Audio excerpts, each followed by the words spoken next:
तथा छत्रवटं क्षेत्रं सुत्रामादिभिराश्रितं यत्रास्ते भगवान् प्राचीम् अनुगृह्णन् ऋकेसरी ज्वाला अहोबिल मालोल क्रोड காரஞ்ச பார்கவ யோகானந்த என்று 7 நிருசிம்மனை நாம் இப்பொழுது இங்கே சேவித்திருக்கிறோம்.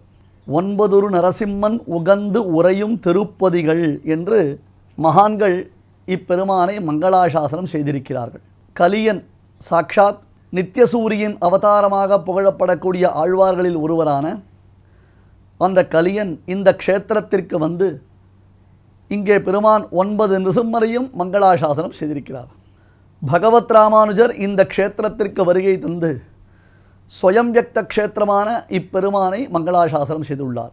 ஸ்ரீரங்கம் கரிசைல மஞ்சனகிரிம் தார்க்ஷாத்ரி, தார்க்ஷன் என்றால் கருடனுக்கு பெயர், தார்க்ஷன் என்றால் கருடனுக்கு பெயர், அத்ரி என்றால் மலைக்கு பெயர். கருடகிரியில் இங்கே பெருமானை சேவித்திருக்கிறார் என்று நாம் குரு பரம்பரைகள் வாயிலாகவும் அறிகிறோம். அதன் பிறகு சுவாமி ஸ்ரீ வேதாந்த தேசிகன், பின்னர் ஆதிவன் ஷடகோபஜீயரான அருளாளர், இப்படி நாளது பரியந்தம் அநேக மகனீயர்களாலே மங்களாசாசனம் செய்யப்பெற்றதான திவ்யக்ஷேத்திரமாக அகோபில க்ஷேத்திரம் விளங்குகிறது. இங்கு மலைக்கு ஒரு பெருமை, இங்கே மலையில் கோவில் கொண்டிருக்கக்கூடிய நிருசிம்மனுக்கு பெருமை, இந்த மலை உருவாவதற்கு காரணமான கருடனுக்கு பெருமை, இந்த மலையில் பிரவகித்து ஓடக்கூடியதான பவனாசினி என்னும் புண்ணிய நதிக்கு பெருமை என்று பல பெருமைகளை தன்னகத்தே கொண்டு விளங்கக்கூடியது இந்த உயர்ந்த பர்வதம். இந்த பர்வதத்திற்கு மற்றொரு பெயரும் உண்டு, அச்சலச்சாயா மேரு என்பதாக இதற்கு பெயர். அதாவது சாதாரணமாக ஒரு மலை என்றால் அந்த மலையினுடைய நிழல் பூமியில் விழும் என்று சொல்லுவோம் அல்லவா. பெருமாள் இங்கே தேவர்களுக்கு அனுகிரகம் செய்தார். கருடன் உட்பட அனைவரும் பெருமான் எடுத்த நிருசிம்மாவதார வைபவத்தை மீண்டும் மீண்டும் சேவிக்க வேண்டும் என்று பிரார்த்தித்தார்கள். அப்படி அவர்கள் பிரார்த்தித்ததற்கு பெருமாள் தன்னுடைய நிருசிம்மாவதார லீலைகளை அவர்களுக்கு மறுபடியும் நிகழ்த்தி காண்பித்தான். அசுரனுடைய வீட்டில் இருந்த கம்பத்தை பிளந்து கொண்டு நீ ஆவிர்பவித்தனையே, எப்படி அந்த தூண் பிளக்க நீ ஆவிர்பவித்தாய் என்பதை நாங்கள் சேவிக்க வேண்டும் என்றவுடன் அங்கிருந்ததான மலையை பிளந்து நிருசிம்மன் சேவை சாதித்தான். அந்த மலை அசுரனான ஹிரண்யகசிபுவின் இல்லத்தில் இருந்த தூண் என்று அதை புராணம் காண்பிக்கிறது. அதைத்தான் இப்பொழுது நாம் உக்ரஸ்தம்பம் என்று கொண்டாடுகிறோம். மிக மிக மிக கடினமான ஒரு பாதை, அதாவது நடந்து செல்பவர்கள் கூட தடுமாறி விடக்கூடியதான ஒரு பாதை, ஒத்தையடி பாதை. அதிலேயும் நாம் மேலே ஏறி அந்த இடத்தில் பாறை இடுக்குகளிலும் அதல பாதாள பள்ளத்தாக்குகளிலும் தலை சுற்றி கீழே விழுந்து விடாமல் ஜாக்கிரதையாக நாம் வந்தோமேனால் அந்த உயர்ந்த இடத்திற்கு வந்து சேரலாம். அந்த இடம்தான் உக்ரஸ்தம்பம், அதுதான் அச்சலச்சாயா மேரு என்ற பெயர் பெற்றது. ஜுவாலா நிருசிம்மனுடைய சன்னிதானத்திற்கு நேர் மேலே செங்குத்தாக அமைந்திருக்கக்கூடியதான ஒரு இடம். சாமான்யமாக அந்த இடத்திற்கு செல்வது என்பது மிக கடினமானது. இன்றும் இந்த பாதை என்பது பழக்கப்பட்டவர்களுக்கே சற்று தடுமாறக்கூடியதான இடம்தானது. அத்தகைய இடத்தில் நிருசிம்மன் ஆவிர்பவித்தருளினான் என்று அந்த பாறை பிளந்ததையே நாம் பார்க்கலாம். அதற்குள்ளிருந்து நிருசிம்மன் ஆவிர்பவித்ததாக நாம் தியானித்துக் கொள்கிறோம். இந்த பெருமையை சேவித்து கொண்டே நாம் இப்பொழுது யோகானந்தருக்கு பிறகு சத்திரவட நிருசிம்மனாக கிழக்கே திருமுகமண்டலத்துடன் சேவை சாதிக்கும் ஆலமரத்தையே கொடையாக கொண்டு விளங்கும் பெருமானுடைய வைபவத்தை இன்றைய தினத்தில் பார்க்க போகிறோம். ஏதாவது ஒரு விஷயத்தை பற்றி பேசுவதாக இருந்தால் உடனே என்ன அதை ஆஹா ஓஹோ என்று புகழ்கிறாயே என்று கேட்பார்கள். அது என்ன ஆஹா ஓஹோ என்று புகழ்வது? புகழ்வது என்றால் ஆஹா ஓஹோ என்று புகழ்வதா என்ற ஒரு கேள்வி வரும். அந்த கேள்விக்கு உரியதான பதிலை நாம் இங்கே சத்திரவட நிருசிம்மனை சேவிக்கலாம். அழகு அழகு என்றால் சொட்டக்கூடிய அழகு, அழகியான் தானே அறிவுருவம் தானே நாரசிம்மவபுகு ஸ்ரீமான். பராசரப்பட்டர் சகசநாமத்தில் வியாக்கியானமிட்டு அருளும் பொழுது நாரசிம்மவபுகு அதையேவ ஸ்ரீமான், இவன் நிருசிம்மன் அதனாலேயே அழகு சொட்டக்கூடியவன்றார். அந்த அழகு பேரழகு சத்திரவட நிருசிம்மனுடையதான சர்வ அவயவ சௌஷ்டவத்தை சேவித்தால் அந்த அழகு தெரியும். அழகாக அப்படி உட்காந்துருப்பான் பெருமான், அப்படி கையை வச்சுண்டு. என்னென்னா ஒருத்தர் பாட்டு பாடுறார், அல்லது ஒருத்தர் நாட்டியம் ஆடுறார், அல்லது ஒருத்தர் உபன்யாசம் பண்ணுறார் அப்படின்னா நம்ம எப்படி ரசிப்போம்? சபாஷ், சூப்பர் சூப்பர் அப்படின்னு ரசிக்க மாட்டோம். அந்த மாதிரி நிருசிம்மன் என்ன பண்ணுறான், அப்படி தொடையை கையில் வச்சுட்டு இருக்கான். ஏன்னா இப்போல்லாம் எல்லோரும் சூப்பர் சிங்கர் ஆனந்தான் தான் ஆசைப்பட்றோம். அதே மாதிரி நம்ம சங்கரா டிவியில் நடக்கக்கூடியதுனா பக்தி பாட்டு இல்லையா, அந்த மாதிரி ஒரு ப்ரோக்ராம் நடக்கிறது இல்லையா, நல்ல பாட்டு பாடுறவாள்லாம் வந்து தேர்ந்தெடுக்கிறோம்னு சொல்கிறோம் இல்லையா. சுவாமி நாங்கள் சங்கரா டிவியில் நடக்கக்கூடியதான இந்த பஜன் சாம்ராட் அதிலெல்லாம் நாங்கள் வந்து ப்ரைஸ் வாங்கணும் அப்படின்னா நீங்கள்லாம் எல்லோரும் சத்திரவட நிருசிம்மன் சன்னதியில் ஒரு தடவை வந்து கச்சேரி பண்ணிங்கன்னா டெஃபினட்டாக உங்களுக்குலாம் பஜன் சாம்ராட் ஆகிடலாம். அவ்வளோதான் விஷயம். ஏன்னா சங்கீத சாம்ராட் ஆக்கக்கூடியவன் இந்த நிருசிம்மன். அதை புரிஞ்சுக்கோங்க. இயல் இசை நாடகம் என்பதான இந்த 3 துறைகளிலும் தங்களை மேம்படுத்தி கொள்ள வேண்டும், தங்களுக்கு புகழ் கிடைக்க வேண்டும் என்று எவர்கள் ஆசைப்படுகிறார்களோ அவர்கள் இப்பெருமானை வந்து சேவிக்க வேண்டும் என்று புராணம் பகருகின்றது. இத்தனை நேரம் மனக்குழப்பம் ஒன்று சொல்லி எடுத்து அதுக்கு மேலே முக்கியமானது என்னது, இப்போ புகழ் எல்லாருக்கும் ஆசைப்படக்கூடியது, அடிக்கடி டிவியில் வரணும் அப்படின்னு ஆசைப்படுவா சில பேர் இல்லையா.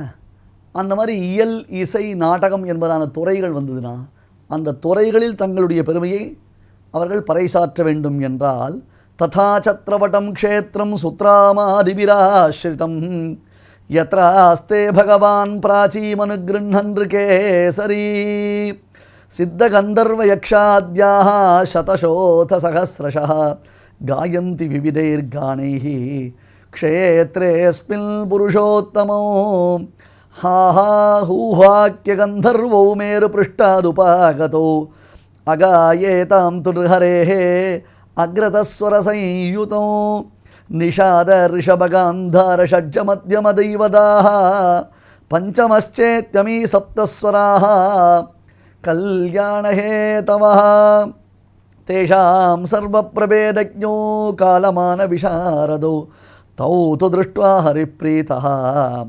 தத்தவானுத்தமம் வரம் அத்ய பிரபுதி லோகேஸ்மின் காயகேஷு வரௌ மதௌ யுஷ்மத்சதிருஷகாதாரோ ந பவிஷ்யந்தி வை புவி ஏ தத்ர பரதே சாஸ்திரே நியதாः பிரம்மவாதினः தே வதிஷ்யந்தி கானேஷு நியதோ லோகவிஸ்ருதோ.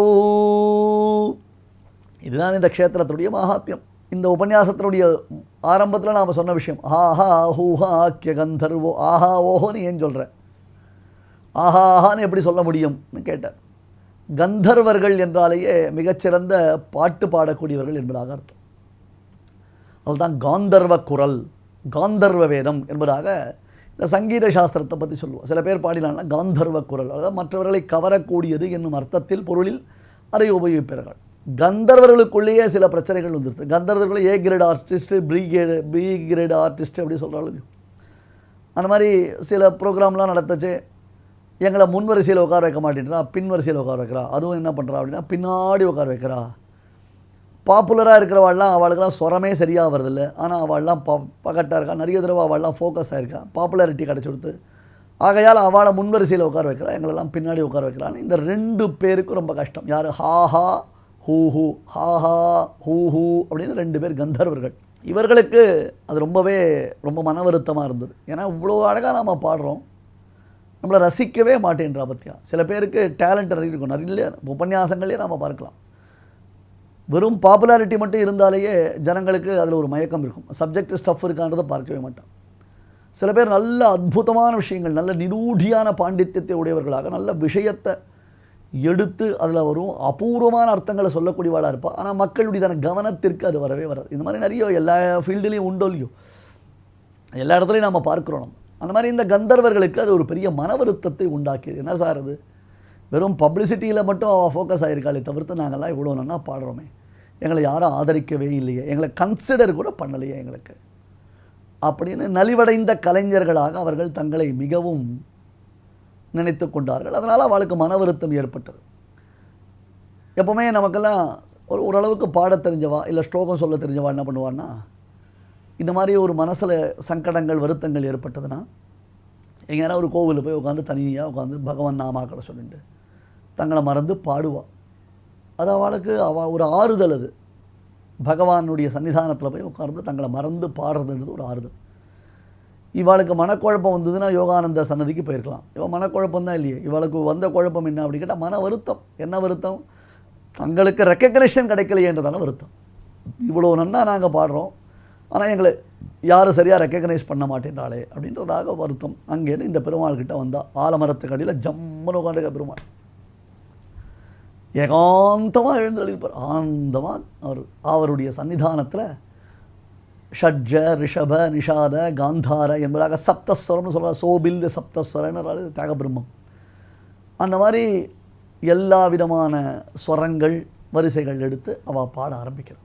கீழ் அகோபிலத்திலிருந்து சுமார் 2 கிலோமீட்டர் தூரத்தில் உள்ள சத்ரவட நரசிம்மர் என்கிற நிருசிம்மன் சன்னதியில் நாம் இப்போ இங்கே இருக்கிறோம். அகோபில க்ஷேத்திரத்தில் உள்ள 9 நரசிம்ம அவதாரங்களில் 8வது நிருசிம்மனாக எழுந்தருளியிருக்கும் எம்பெருமான் சத்ரவட நிருசிம்மனாக பெயரை கொண்டு இங்கே எல்லாரையும் அனுகிரகம் பண்றார். ஹாஹா ஹூஹூ என்கிற 2 கந்தர்வர்கள் ஆகாச மார்க்கமாக போகும்போது அவர்கள் இங்க பெருமாளை பற்றி ஸ்தோத்திரம் பண்ணிண்டு அற்புதமாக கானம் பாட்டு பாடும்போது அதுக்கு மைமறந்து பெருமாள் தன்னுடைய இடது கையால் தாளம் போட்டுண்டு இருக்கிற ஒரு திருவுருவமாக எழுந்தருளி இருக்கிறான் இங்கே. ஹாஹா ஹூஹாக்கிய கந்தர்வ நிருத்யகீத பலாத்மனே பவஹந்த்ரு ஹரஸ்தட சத்ரவட சிம்ஹாய நமஹா எப்படின்னு என்று சொல்கிற மாதிரி இந்த ஆஹா ஊன்ற கந்தர்வர்களால் இந்த பெருமாள் ஆராதிக்கப்பட்டிருக்கார். பெருமாளுடைய அற்புதமான திருமேனி சுமார் 5-6 அடி திருமூர்த்தி. அந்த மூலவமூர்த்தியில் கர்ப்பகிரகத்தில் மூலவமூர்த்தியோடு சேர்ந்து உற்சவமூர்த்தியும் எழுந்தருளியிருக்கிறார். பெருமாள் அற்புதமான ஒரு திருமுடியை சாத்திக்கொண்டு சங்கம் சக்கரம் அபயஹஸ்தம் தாளஹஸ்தம் 4 கரங்களால் பெருமாள் இங்கே எழுந்தருளியிருக்கிறார். சங்கு சக்கரம் மேல் 2 கையை பெருமாள் சாத்திண்டு வலது கீழ்கரம் அபயஹஸ்தமாக இருக்கிறது பெருமாளுக்கு. அதேபோல் இடது கையில் தாளம் போட்டுண்டு பெருமாள் இங்கே இருக்கிறார். இந்த பெருமாளுடைய அற்புதமான ஒரு திருமூர்த்தியை சேவிச்சா நமக்கு மற்ற நிருசிம்மன் திருவுருவத்திலையும் இந்த பெருமாளுடைய மூலமூர்த்திக்கும் ஒரு வித்தியாசம் உண்டு. அது என்ன என்றால் பெருமாளுடைய வடது பாகத்தில் திருமார்பில் மகாலட்சுமி சேவசாய்ப்பா. வடிவாயினின் வளமார்பினில் வாழ்கின்ற மங்கையும் பல்லாண்டு என்று பெரியாழ்வார் மங்களாசாசனம் செய்தபடி பெருமாளுடைய வக்ஷஸ்தலத்திலேயே மகாலட்சுமி நித்தியவாசம் பண்ணுகிறார் போல் அங்கே ஸ்ரீவத்ச லாஞ்சனத்தில் உள்ள மகாலட்சுமி திருவுருவத்தை கூட நம்ம தரிசிக்கலாம். இப்பேற்பட்ட இந்த சத்ரவட நிருசிம்மன் சன்னதியில் சத்ரவட்டம் என்றால் வட்டம் என்றால் வடவிருட்சம். அந்த வடவிருட்சத்தில் நிழலில் பெருமாள் இங்கே எழுந்தருளி இருக்கிறதுனால இவருக்கு சத்ரவட நிருசிம்மன் என்று பேர். கானமூர்த்தி பெருமாள் இடத்துல பெருமாளுக்கு அதிபிரீத்தி என்னன்னா பாட்டு. அதனால்தான் இந்த இடத்துல இந்த சன்னதியில் யார் யாரெல்லாம் வந்து அவளுக்கு தெரிஞ்ச வித்யை பெருமாள் இடத்துல சங்கீதமோ நாட்டியமோ சாஸ்திரமோ இந்த மாதிரி பெருமாள் இடத்துல சமர்ப்பித்தாலோ அவள் எல்லாருக்கும் அந்த கலையில் விருத்தி வரும் அப்படின்ட்டு புராணம் சொல்லுகிறது. அமைதியாக இருந்து பெருமாளை வழிபடணும் என்கிறவாளுக்கு இந்த க்ஷேத்திரம் ஒரு முக்கியமான க்ஷேத்திரமாக இருக்கிறது. இந்த க்ஷேத்திரத்தை தரிசனம் பண்ணிண்டவா அவளுக்கு நவகிரகத்தில் கேது கிரகம் மொத்தம் 9 நிருசிம்மன் 9 கிரகங்களுக்கு அதிபதியாக இருக்கிறார்கள். அதில் சத்ரவட நிருசிம்மன் கேது கிரகத்துக்கு அதிபதியாக இங்கே பக்தர்களெல்லாம் அனுகிரகம் பண்றார். அருகே மடம் வாரி செருவு என்கிற ஒரு ஏரி அது கூட இங்கே பக்கத்திலே இருக்கு. அந்த ஏரியோட தீர்த்தம்தான் இந்த க்ஷேத்திரத்துக்கு ஆதாரமாக இருக்கிறது. அப்பேற்பட்ட உயர்ந்த சத்ரவட நிருசிம்மன் சன்னதியில் நாம் எல்லாரும் இருக்கிறோம். சத்ரவட நிருசிம்மன் நம்ம எல்லாருடைய வினைகளெல்லாம் தீர்த்து நம்ம எல்லாரையும் அனுகிரகம் பண்ணி அவருடைய கட்டாட்சத்தினால் நம்மளை ரட்சிக்கும்படியாக அந்த பெருமாளுடைய திருவடிவாரத்தில் பிரார்த்தனை பண்ணி ஆஹா ஹூஹாக்கிய கந்தர்வ நிருத்ய கீத பலாத்மனே பவஹந்த்ருஹரஸ்தடச்சத்ரவட சிம்ஹாய மங்களம். நரசிம்மன் அப்படியே ரசிக்கிறான். அதுக்கு மேலே வேறு யார் ரசிக்கணும்? யார் ரெக்கக்னைஸ் பண்ணணும்? யோசிச்சு பாருங்க. யார் மூலமாக நமக்கு ரெக்கக்னைஸ் பண்ணுறோம்? உலகம் என்பது எல்லோருடைய பாராட்டியும் எதிர்பார்க்கிறது. நாம் செய்ய வேண்டியதான காரியத்திற்கு எம்பெருமானுடைய திருவுள்ளம் உகந்தாலேயே போரும். நம்ம வேறு யாருக்கும் ஆன்சர் பண்ண வேண்டிய நெசசிட்டியே நமக்கு கிடையாது. மற்றவர்கள் நம்மை உகக்கிறார்களா இல்லையா, இகழ்கிறார்களா இல்லையா, அதை பற்றி நம்ம விசாரப்பட வேண்டாம். டெய்லி ஃபேஸ்புக்கில் நம்மளை பற்றி என்ன சார் போட்டிருக்கான்னு பார்க்கணுமான்னு அவசியமே இல்லை. எம்பெருமானுடைய திருவுள்ளம் என்ன, அவன் அந்த திருவுள்ளம் உகக்கிறானா நாம் செய்யக்கூடிய கைங்கரியத்தில் அப்படின்னு. சித்த கந்தர்வ யக்ஷாத்யாக சதசோத சஹஸ்ரஷா காயந்தி விவிதைர் கானைஹி க்ஷேத்ரேஸ்மின் புருஷோத்தமம். இவர்கள் வருவதற்கு முன்பாகவே அந்த இடத்துல சித்தர்கள், கந்தர்வர்கள், யக்ஷர்கள், கிண்ணர்கள், கிம்புருஷர்கள் எல்லாரும் டான்ஸ் ஆடுறா, பாட்டு பாடுறா, நிறுத்த கீத வாத்திய விஷயம். ஒருத்தர் கொன்னக்கோல் சொல்கிறார், ஒருத்தர் மிருதங்கம் வாசிக்கிறார், ஒருத்தர் டமரு வாசிக்கிறார், ஒருத்தர் டான்ஸ் ஆடுறார், ஜதி சொல்கிறா, தாம் தீம் தருகிற தீம் அப்படின்னா அதெல்லாம் ஒருத்தர் நிருசிம்மனை சந்தோஷப்படுத்துகிறான். நிருசிம்மனை சந்தோஷப்படுத்துகிறான். ஹாஹா ஹூஹாக்கிய கந்தர்வோ மேரு பிருஷ்டாருபாகது. அப்போ தான் அந்த ஹாஹா ஹூ அவள் ரெண்டு பேரும் கந்தர்வ லோகத்திலிருந்து வாக் அவுட் பண்ணிட்டாவா. கந்தர்வ லோகத்தில் எங்களுக்கு வேண்டாம், ஏன்னா எங்களுக்கு ரெக்கக்னிஷன் இல்லை, எங்களுடைய ஞானத்தை சரியாக புரிஞ்சுக்காதவாக்கிட்ட நாங்கள் உட்கார மாட்டோம்னு கிளம்பி வந்துட்டான்.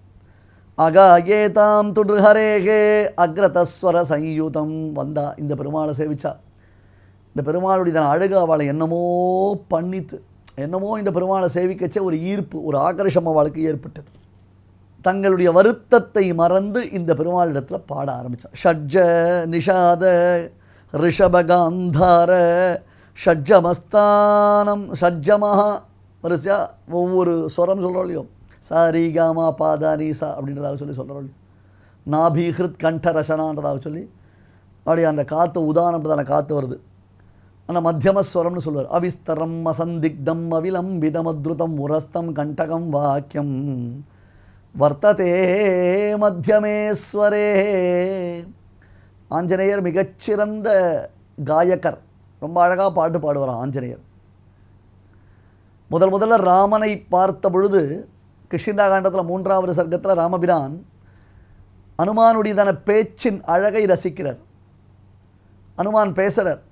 அப்படி பேசச்சே என்ன எடுத்து அப்படி கேட்டால் மத்தியமஸ்வரம் அப்படின்றதாக சொல்லி, அதாவது தெய்வத்தை மகிழ்விக்க வேண்டும் என்றால் மத்தியமஸ்வரத்தை நாம் பாட வேண்டும், மத்தியமஸ்வரத்தில் பாடணும் என்பதாக சங்கீத சாஸ்திரம்.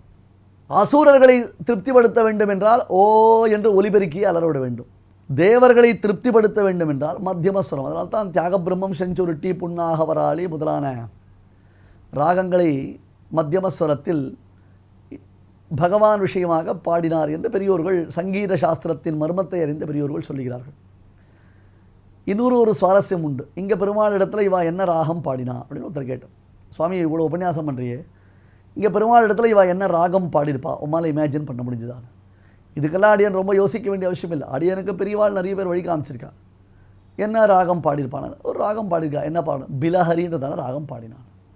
அதுனா பிலஹரினர், பிலம்னா குகைன்னு அர்த்தம், ஹரினா சிம்மம், குகைக்குள் சிம்மம், குகைக்குள்ள சிம்மன் அஹோபிலஹரி, அஹோபிலத்துக்குள்ளே இருக்கிற நிருசிம்மனை மகிழ்விப்பதற்காக என்ன ராகம் பாடியிருப்பா, பிலஹரி ராகத்தில் தான் பாடிப்பார். அதனால தான் நமோ நமோ நரசிம்மா என்பதாக அன்னமாச்சாரியரும் இப்படி பாடியிருப்பதாக அடியன் கேள்விப்பட்டிருக்கிறேன். அதே போல் தியாகபிரம்மம் கூட சுத்தபங்களா என்பதாக ஒரு அழகான ராகத்தில் நிருசிம்மனை குறித்து பாடினார் என்றும் சங்கீதத்தின் பெருமை அறிந்த பெரியோர்கள். சுத்தபங்களானா இந்த ஹிருதயத்துக்குள்ள சுத்தமான பங்களாவா நிருசிம்மனை நாம் ஆவிர்பவிப்பதற்காக நாம் பாடுறோம்னு.